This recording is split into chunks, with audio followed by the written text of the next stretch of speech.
Elías en el monte de Dios.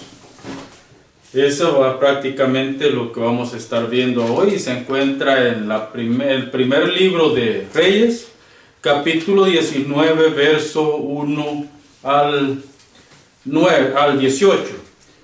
Primero de Reyes, capítulo 19, verso 1 al 18. Una historia muy interesante y muy importante en estos tiempos tan difíciles que estamos enfrentando, ya que nos da fuerza y nos anima para seguir adelante. La palabra del Señor se lee y dice: Acab dio a Jezabel la noticia de todo lo que Elías había hecho y de cómo había matado a espada a todos los profetas. Entonces envió Jezabel a Elías un mensajero para decirle: Traigan los dioses sobre mí el peor de los castigos, si mañana a esta hora no he puesto tu persona como la de uno de ellos. Viendo Elías el peligro, se levantó y se fue para salvar su vida. Al llegar a Beerseba, que está en Judá, dejó allí a su criado. Luego de caminar todo un día por el desierto, fue a sentarse debajo de un enebro.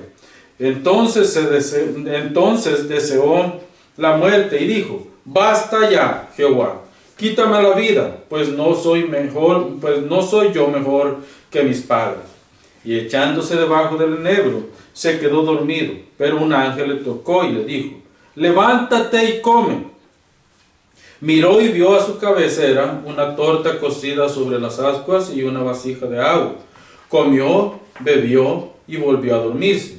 Regresó el ángel de Jehová por segunda vez, lo tocó y le dijo: Levántate y come, porque largo camino te resta.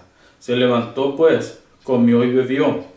Fortalecido con aquella comida, anduvo 40 días y 40 noches hasta Horeb, el monte de Dios. Allí se metió en una cueva donde pasó la noche.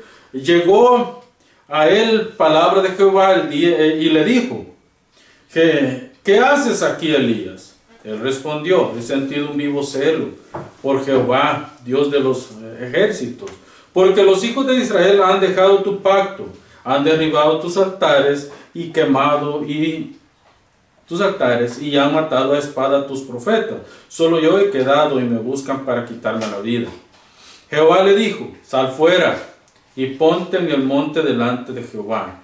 En ese momento pasaba Jehová y un viento grande y poderoso rompía los montes y quebraba las peñas delante de Jehová. Pero Jehová no estaba en el viento. Tras el viento hubo un terremoto, pero Jehová no estaba en el terremoto. Tras el terremoto hubo un fuego, pero Jehová no estaba en el fuego. Y tras el fuego se escuchó un silbido apacible y delicado. Cuando Elías lo oyó, se cubrió el rostro con el manto, salió y se puso a la puerta de la cueva. Entonces le llegó una voz que le decía: ¿Qué haces aquí, Elías? Él respondió: He sentido un vivo celo por Jehová, Dios de los ejércitos, porque los hijos de Israel han dejado tu pacto, han derribado tus altares y han matado a espada a tus profetas. Solo yo he quedado y me buscan para quitarme la vida. Jehová le dijo: Ve, vuelve por el mismo camino hacia el desierto de Damasco. Llegarás y ungirás a Hazael como rey de Siria, a Jehú, hijo de Ninsi, lo ungirás como rey de Israel, y a Eliseo, hijo de Safat, de Abel Meola, lo ungirás como profeta para que ocupe tu lugar. Al que escape de la espada de Hazael, Jehú lo matará, y al que escape de la espada de Jehú, Eliseo lo matará.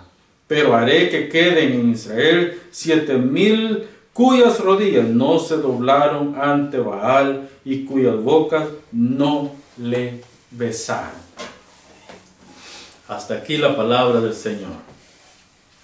Amados en el Señor Jesucristo, la historia que acabamos de leer es una historia bastante animadora para algunos y que están pasando por momentos de prueba, por momentos difíciles.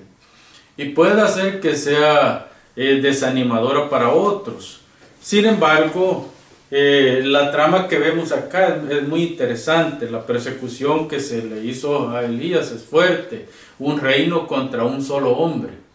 Se imagina, tenía razón Elías de sentirse asustado como estaba. Ahora debemos de pensar en esto. El cristiano debe permanecer firme en Dios en tiempos de peligro y desesperación. Aquí es donde vamos a comenzar nuestro pensamiento. El cristiano no puede darse el lujo de sentirse asustado, amedrentado, cuando sabe que tiene a un Dios que todo lo puede, un Dios que todo lo conoce y un Dios que todo lo hace. Hermanos, hay algo muy importante que debemos ver. El cristiano no debe perder de vista su humanidad. Y como humanos nosotros nos sentimos débiles, como humanos nos sentimos asustados ante el peligro, como humanos nos sentimos prácticamente con mucho miedo. En los momentos de prueba o persecución solo nos queda algo, es la fe. Solo eso es lo que nos queda en los momentos de acoso, en los momentos de desesperación. Solo nos queda la fe en Dios. Pero esta fe puede ser entenebrecida, puede ser puesta a prueba y debilitada por la humanidad de nosotros, porque somos seres humanos. Es importante cuidar que cuando la tentación llegue a nuestras emociones, cuando el peligro llegue, cuando la maldad llegue y nos rodea y nos envuelva, debemos de cuidar que nuestras emociones negativas sean influenciadas por la fe en Dios, sean influenciadas por la fe en Dios y la confianza y la sensatez. La confianza y la sensatez. Debemos de mantener nuestra cabeza fría, debemos de mantener nuestras ideas ordenadas, debemos de mantener nuestra confianza en que Dios está en el control. El cristiano tiene una responsabilidad con Dios. Debe mantenerse firme. En cualquier circunstancia debe mantenerse firme. Primera y principalmente porque Dios está con él. No está solo en esta lucha. No está solo en lo que está viviendo. El cristiano sabe que su lucha o su causa no es su propia causa, sino que es la causa del evangelio la que está peleando. Piense en Elías. Elías tiene temor, pero no un temor natural, es un temor que va mucho más allá de lo natural. Pero tiene justa razón, porque Elías era un ser humano como cualquiera de nosotros, con debilidades y fortalezas, con momentos lúcidos y momentos difíciles. Entonces Elías, cuando la noticia le llega de que Jezabel ha jurado que lo va a matar por haberle quitado la vida a su séquito, Elías prácticamente se derrumba como persona. Y su primera acción fue salir corriendo. Ahora piensen en esto. Muchas veces nosotros vemos a Elías como un cobarde que huye. Pero en realidad, Elías sabe que es solamente él contra todo un reino. Porque Elías está convencido que quien maneja el reino de Israel, las 10 tribus del norte, no es Acab, sino Jezabel, su mujer. Entonces él sabe que si Acab hubiera mandado a amenazar a Elías, él sabe que con Acab puede conversar y puede llegar a un acuerdo. Pero él sabe quién es Jezabel. Él sabe que Jezabel es una mujer pagana. Él sabe que Jezabel es una mujer diabólica. Él sabe que Jezabel ha prometido matarlo y que si él no se corre, lo va a matar. Elías corre, angustiado y atemorizado, porque sabe que todo un reino le persigue.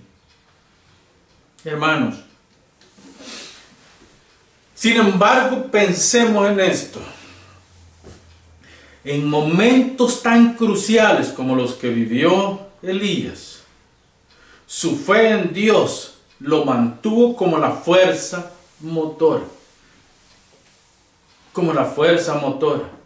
Elías conoce a Dios. Y el que conoce a Dios y sabe cómo Dios actúa, sus fuerzas se renuevan como las fuerzas del águila. Sus ánimos, aunque decaigan por un momento, vuelven a tomar fuerza y levanta su cabeza erguida y camina de frente porque sabe que Dios está con él. Eso es lo que Elías está haciendo. Y como vamos a ver más adelante, Elías huyó de Jezabel, pero jamás huyó de Dios. Jamás huyó de Dios. Al contrario, Elías fue prácticamente a buscar a Dios y Dios sale al encuentro de Elías para fortalecerle. Todos los seres humanos le tenemos miedo a la muerte, a la oscuridad, a lo desconocido, incluso le tenemos miedo al compromiso. Todos los seres humanos tenemos que enfrentar estos miedos, estos temores. La muerte, la oscuridad, lo desconocido y el compromiso. Elías no es la excepción. Elías sabe que el peligro le asedia, que la muerte le asedia. Por eso es que se angustia. Y es normal. No podemos denigrar lo que está pasando con Elías. Al contrario, debemos de verlo como algo normal, porque es un ser humano, como ya dije. Ahora debemos de tener cuidado de quedarnos en ese miedo, de quedarnos en ese temor, porque eso sí es peligroso. Mire, Elías está preso de la ansiedad.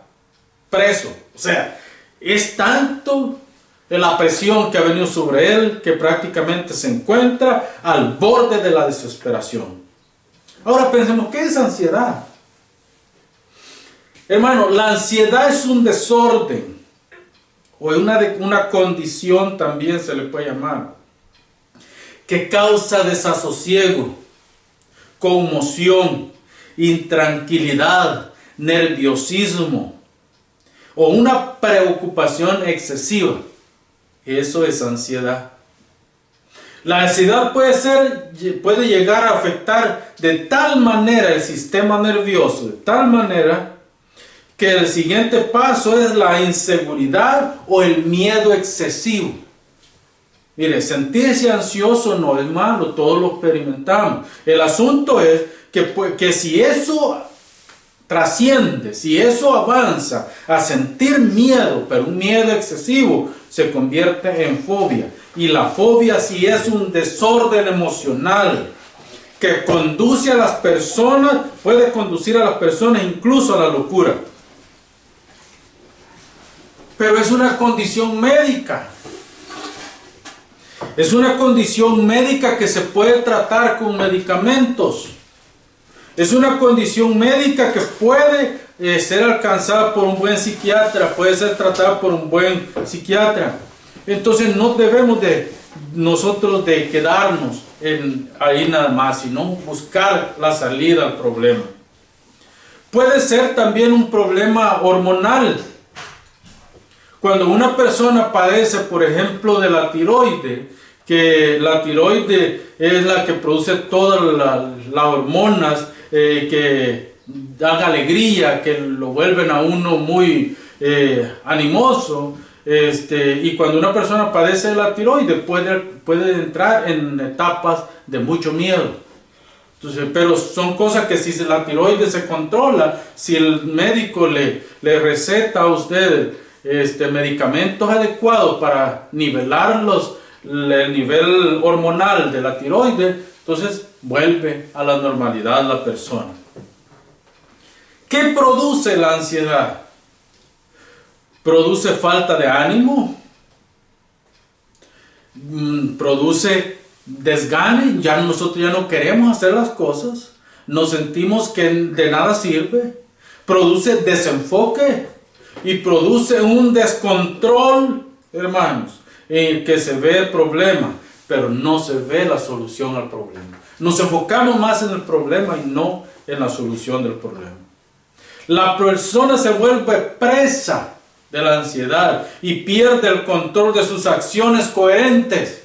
No puede pensar sensatamente.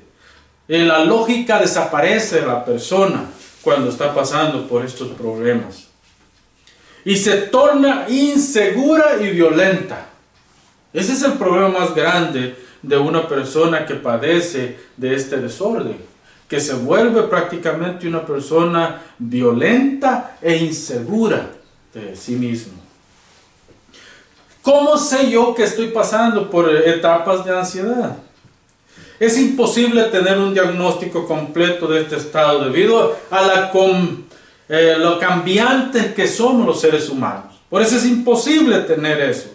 Pero de acuerdo con el pasaje en estudio, podemos ver que Elías sintió un cansancio excesivo y sus fuerzas le abandonaron y clamó: Dios, quítame la vida. Dios, yo ya no quiero seguir viviendo, ya es demasiado lo que estoy pasando, quítame la vida. Es Dios el que tuvo que inyectar fuerzas en Elías, nuevas fuerzas, para que pudiera caminar hacia la meta que Dios tenía preparado para él. Al final Dios lo visita y lo lleva al propósito que él tenía preparado. Hermanos, Elías tenía una gran tarea por delante todavía. Elías dijo: yo ya terminé mi trabajo, yo ya estoy libre, yo no necesito más. Dios le dice: Elías, todavía tienes un trabajo largo que hacer. Ve, le dice, y unge a 3 personas que fueron clave en el castigo que Dios trajo sobre la nación israelí, las 10 tribus del norte. Pero Dios tenía que cumplir su propósito. Hazael fue cruel, fue el caudillo, fue el rey que dirigió a los asirios. Pero este hombre fue tan malvado, pero tan malvado, que se cuenta que tomaba a los niños. Oiga bien, a los niños los tomaba y los estrellaba contra la pared. A las mujeres embarazadas las pasaba con espada, llevándose también al bebé que estaba en su vientre, cuando las traspasaba con espada. Entonces, usted puede ver la barbaridad que hicieron. Ahora usted puede decir: pero ¿cómo Dios permite que esa maldad llegue a su pueblo? Dios está castigando el pecado de idolatría que siglo tras siglo, año tras año Israel ha estado cometiendo, desde Jeroboam primero hasta el rey Acab. Todos estos reyes han venido prácticamente violentando la ley de Dios, transgrediendo la ley de Dios, y por eso es que Dios los castiga con esta clase de castigo. Hermanos amados, la ansiedad es la respuesta ante la amenaza. Ese es el asunto. La ansiedad es respuesta ante la amenaza. El miedo de Elías no era tanto por la amenaza de muerte. Hay que entender eso. A veces nosotros sacamos de contexto lo que está en el texto, porque pensamos que Elías tenía miedo a morir. No, de hecho, Elías no tenía miedo a la muerte. Elías lo que veía era a un pueblo que se había corrompido, a un pueblo que se había alejado, y él lo expresa. Dice: solo yo he quedado profeta en Israel. Acab, su reino, y Jezabel la malvada han destruido a espada, todos los profetas los han matado, y solo yo he quedado con el celo de Jehová en mi corazón. Ahora podemos ver nosotros que Elías no estaba preocupado porque le quitaran la vida. Elías estaba preocupado porque él era el último profeta que había quedado. Y si él moría, ¿quién predicaría a este pueblo? ¿Quién anunciaría las buenas nuevas a este pueblo? ¿Quién le diría a este pueblo que se arrepintiera de sus pecados? ¿Quién le diría a este pueblo que era importante que se volvieran a la ley de su Dios? Este era el problema en sí, en acción. Elías está viendo que su vida corre peligro y también corre peligro el reino de Dios. Ese es el celo de Elías.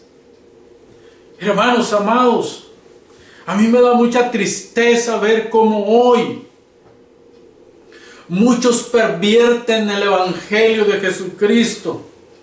Y nosotros que tenemos la verdad, no levantamos nuestra voz para reclamar y para denunciar lo malo que las personas, los predicadores están haciendo. Debemos de decir quién es nuestro Dios. Elías está contra la pared prácticamente. Es bueno, hermanos, destacar que Jezabel era fuerte. La amenaza era fuerte, no porque venía de Jezabel, sino porque venía de una mujer que tenía el control de todo lo que pasaba en el reino. El peligro del cansancio, esto es importante, hermano. Y vea a Elías, está agotado. Elías recientemente había tenido una gran victoria. Si ustedes leen el capítulo 18, se dan cuenta que Elías había tenido una pero gran victoria. Él había hecho un reto a 850 profetas falsos. Les había hecho un reto. Y les dijo: sacrifiquen un sacrificio ustedes a su Dios Baal, y yo voy a sacrificar a mi Dios, Jehová de los ejércitos, también un sacrificio. Y el Dios que responda por fuego, el Dios que responda, ese sea Jehová, ese sea el Dios de Israel. Y le dijo al pueblo: cualquier Dios que responda, ya sea Baal o ya sea Jehová, que responda, ese será el Dios que ustedes van a seguir. Y les dio la oportunidad a los profetas de Jezabel, a los profetas de Baal: hagan ustedes lo que van a hacer. Prepararon el altar, degollaron el buey, lo partieron en pedazos, pusieron la leña, pusieron la carne y empezaron a clamar a Baal en un largo periodo de tiempo. ¿Sí? Y llegaban incluso a hacerse daño en sus cuerpos. Lean el capítulo 18 y lo van a encontrar. Pero el Baal nunca respondió. Nunca respondió, porque Baal no es Dios. Y estos hombres llegaron al tiempo final de su sacrificio y llegó el momento de Elías. Este es mi momento, el momento del profeta de Dios.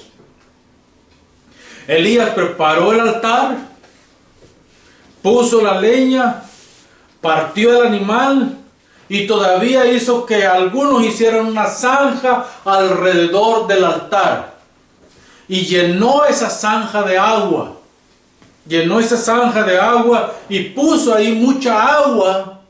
Y Elías solamente clamó y dijo: Dios, Jehová de los ejércitos, que hoy Israel vea quién es Dios en Israel. Y inmediatamente del cielo descendió fuego, consumió el sacrificio, consumió el altar, consumió incluso el agua que estaba alrededor, y dice la escritura que volvió incluso las piedras del altar en ceniza. Ese es el poder de Dios en acción. Pero lo que quiero enfatizar es que mientras estamos en el momento del fuego, en el momento de la acción, nos sentimos animados y todo. Elías estaba muy animado. Y les dice: cada uno vaya contra los profetas de Baal y tráiganmelos a Sison, y ahí yo los voy a degollar. Y en Sison dice que Elías degolló 450 profetas de Baal y 400 profetas de Aser en el arroyo de Sison. Pero hermanos, pasa la algarabía de todos los hechos que Elías está haciendo, y viene el tiempo de cansancio.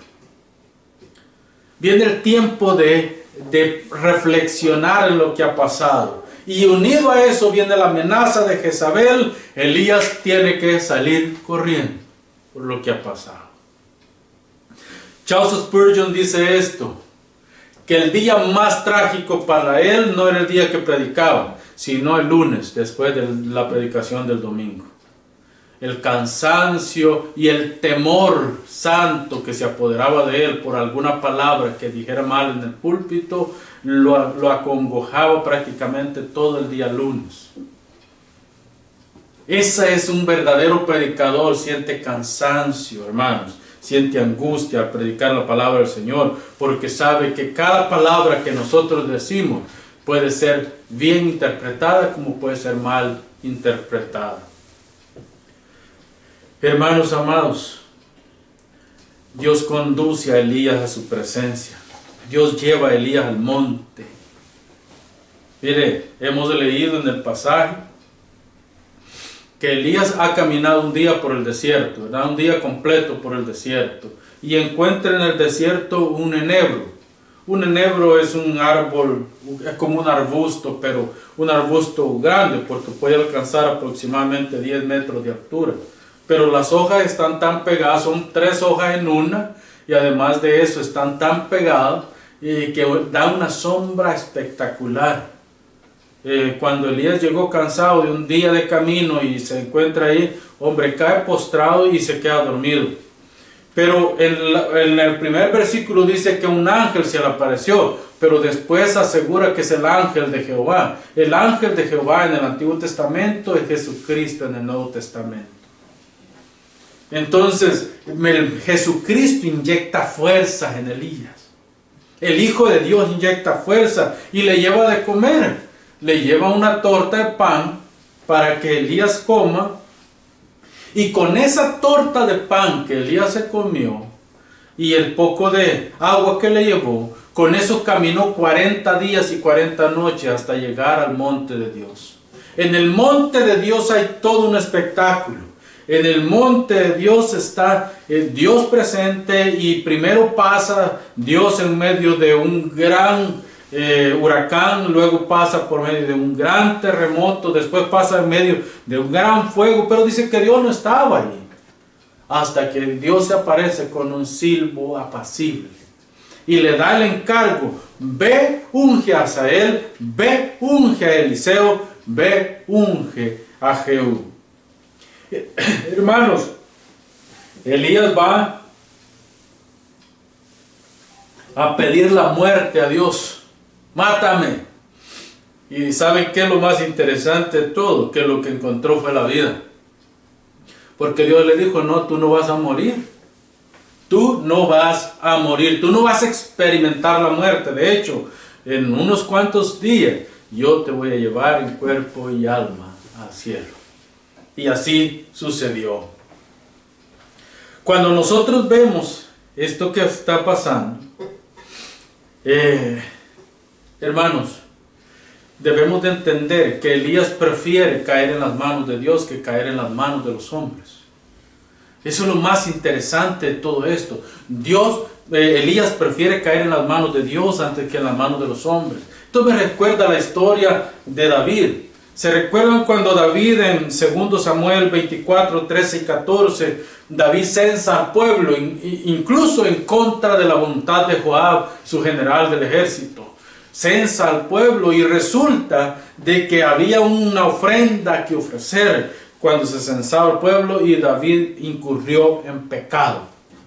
Y resulta que Dios trajo una gran mortandad en Israel. Pero lo que a mí me interesa recalcar ahora, puntualizar ahora, son 3 cosas.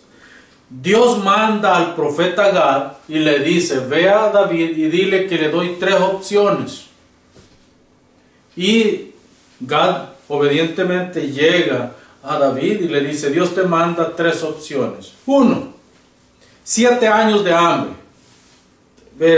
Dios dice que por el pecado en el que has incurrido van a venir 7 años de hambre si tú lo deseas así. David dijo no. Luego le dijo: la segunda es huir por 3 meses de tus enemigos. huye por 3 meses de tus enemigos. La tercera, ¿cuál es? Dice David, caer en las manos de Dios. ¿Qué es lo que le dice David? Prefiero 1000 veces caer en las manos de Dios que caer en las manos de los hombres. Al igual que Elías, David hoy está pensando, yo prefiero a Dios, prefiero 1000 veces a Dios que la maldad de los hombres, porque los hombres son perversos, los hombres destruyen, los hombres no tienen misericordia. Sin embargo, Dios no solamente tiene misericordia, sino es bondadoso y amoroso para con sus hijos.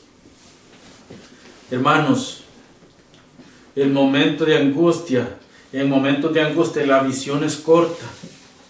No tenemos claro lo que tenemos que hacer. Por eso es que la dependencia de Dios es importante.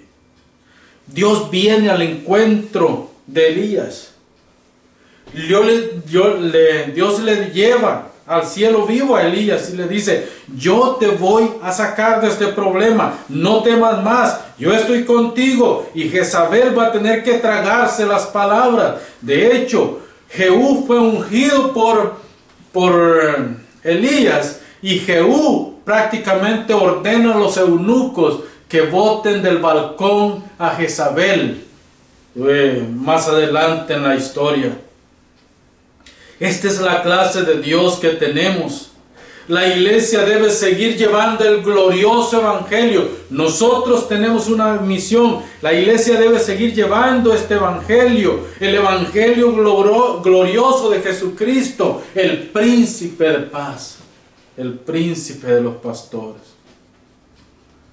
Los enemigos de la cruz siempre van a ir en contra de nosotros, pero nosotros tenemos un sustentador, un ayudador, alguien que nos protege de la maldad.